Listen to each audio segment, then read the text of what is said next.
Hi, my name is David Hills and I'm Senior Director at Arc Workplace Risk. We're working to develop a series of short informative videos on the key elements of the new Building Safety Regime, the Building Safety Act and the associated legislation. Now in this video I'll be focusing on the new requirements regarding a safety case and the subsequent safety case report. Now this is the first of two videos on safety cases and safety case reports and considers what you need to do and prepare in order to meet the new requirements.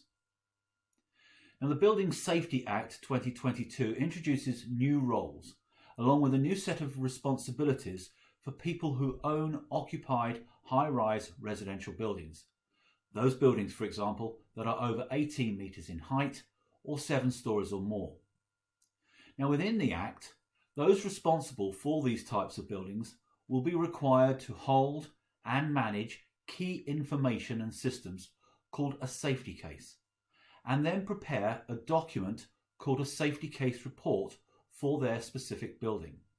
Now there are some very important differences between what a safety case is and what a safety case report is.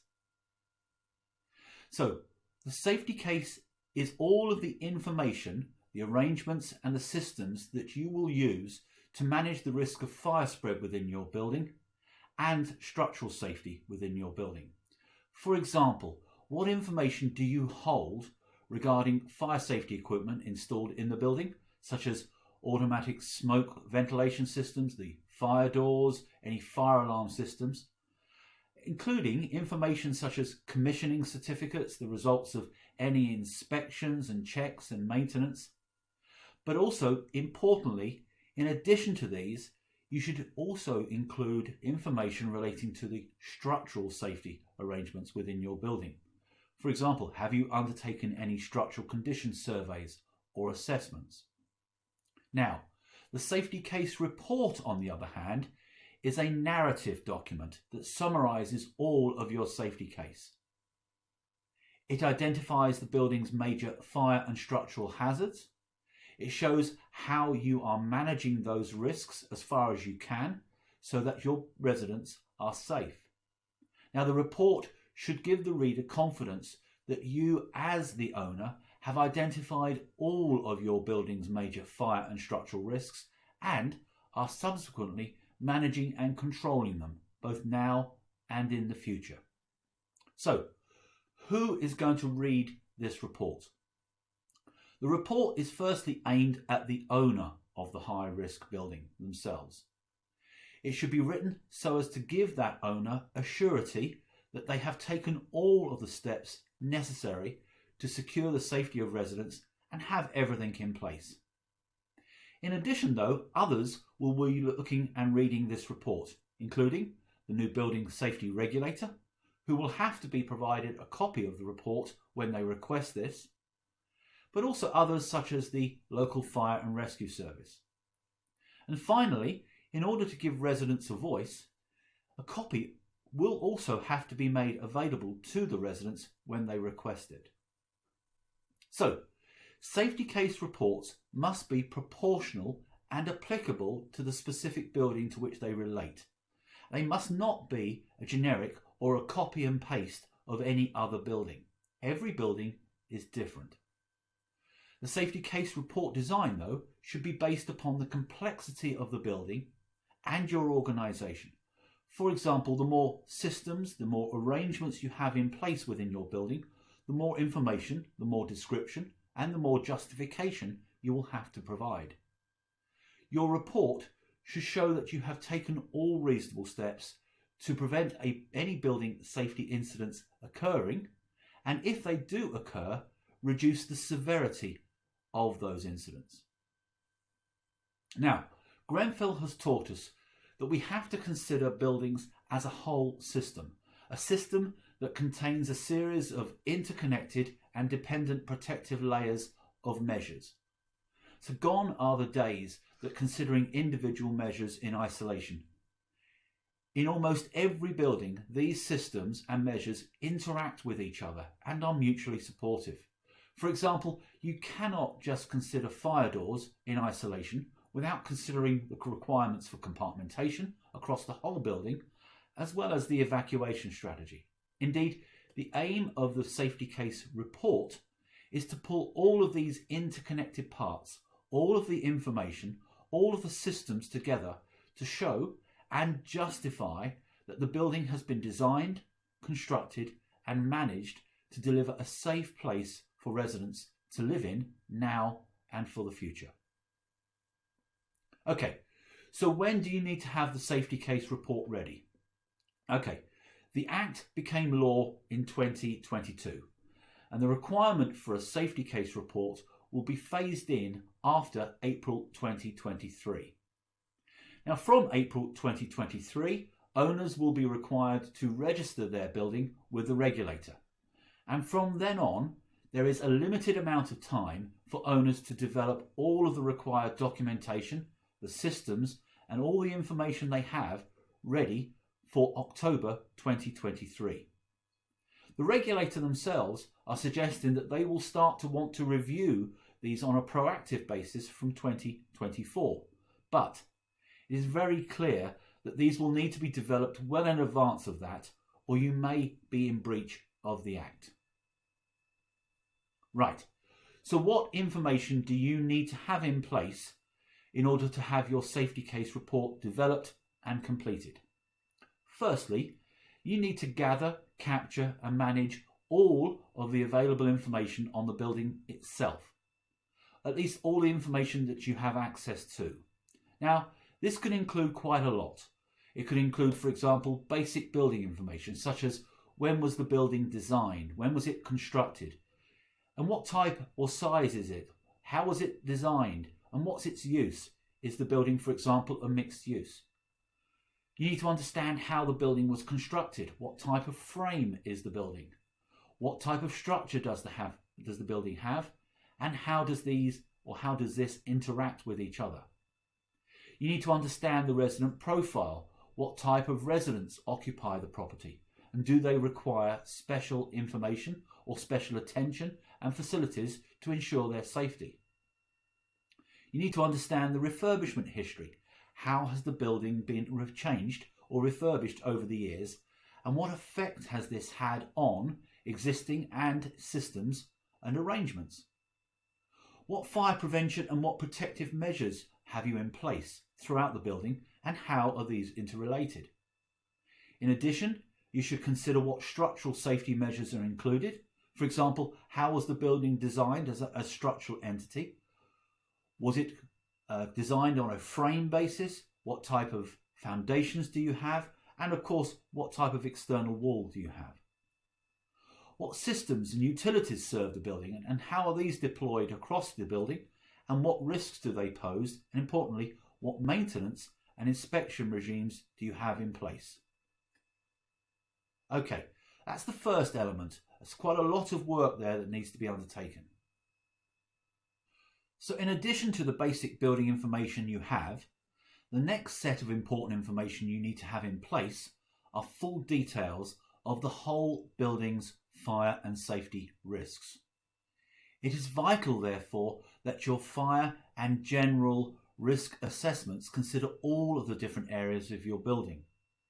It is just as important to consider the different fire hazards in an individual flat or any commercial tenancy as those within the common areas, such as a corridor, a shared amenity area, or a plant room. This is not, therefore, just a fire risk assessment or a fire risk assessment of the common areas of your building, but an holistic assessment of both fire and structural safety risks for each and every area within your building, including the details and risks associated with the external walls. Assessing all of your building safety risks will ensure that you understand fully what you have to do in order to keep people safe whilst in the building and it's occupied. Finally, your assessment must consider the ongoing risks during occupation and how are these risks being managed, or how have they changed over time due to refurbishment.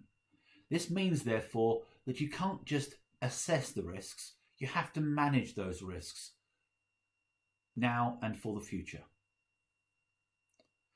Thirdly, it is important to have a full and thorough understanding of what systems and measures such as the preventative and protective measures you have in place within your building. This could be the physical equipment and the safety features you have, such as fire alarm systems, firefighting equipment, compartmentation, as well as the protection of the structural frame. We have to include structural safety as well. In addition, it includes the management arrangements that you have in place, covering things such as inspections and maintenance, testing and thorough examination.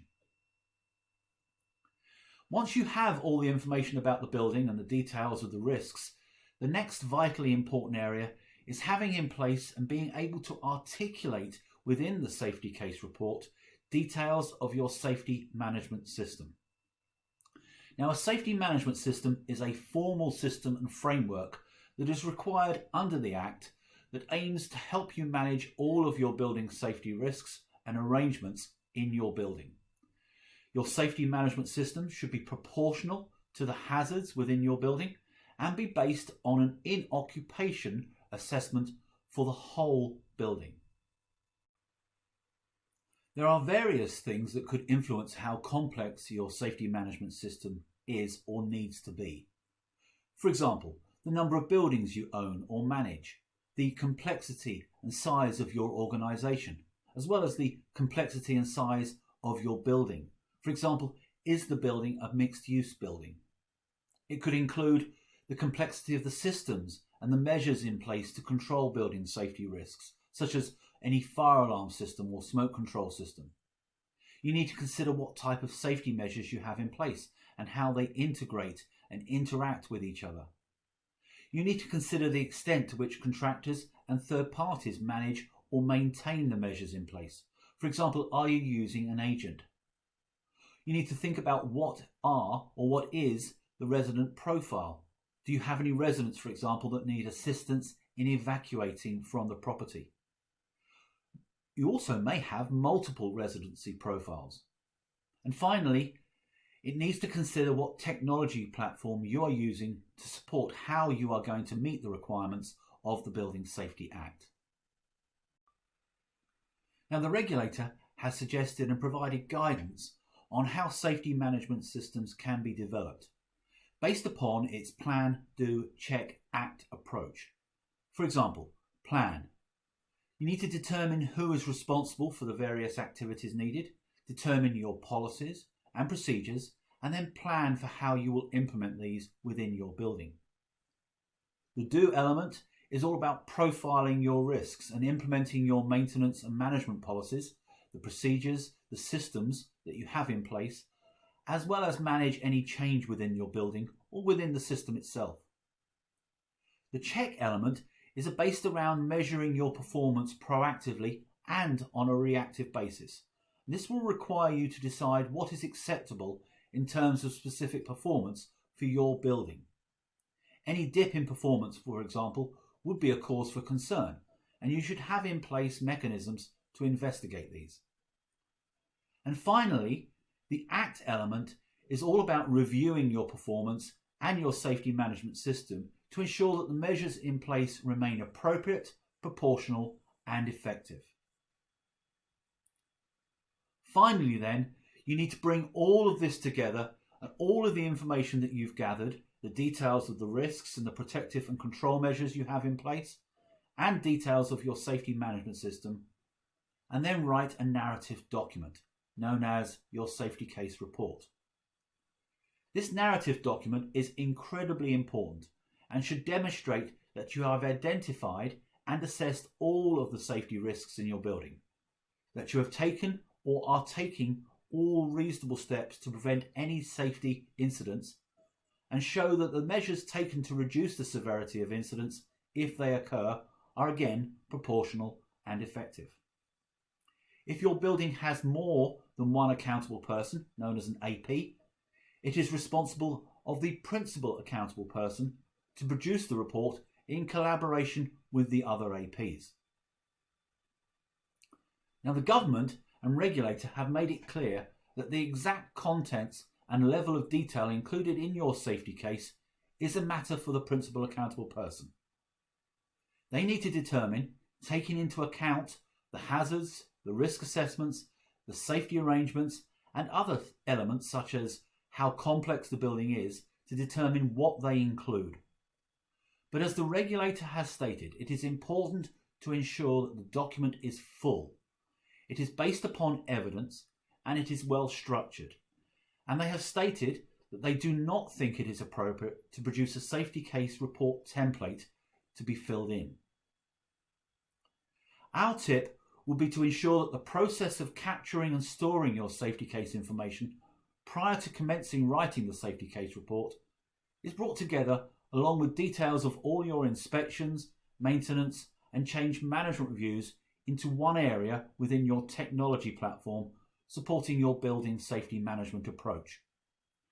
Some management systems, such as Cuda, are configured to support owners, accountable persons and principal accountable persons and provide visibility and transparency over the safety case material and the report itself, and you can see all the required actions and tasks so that you can monitor them, control them, and where necessary, report accordingly.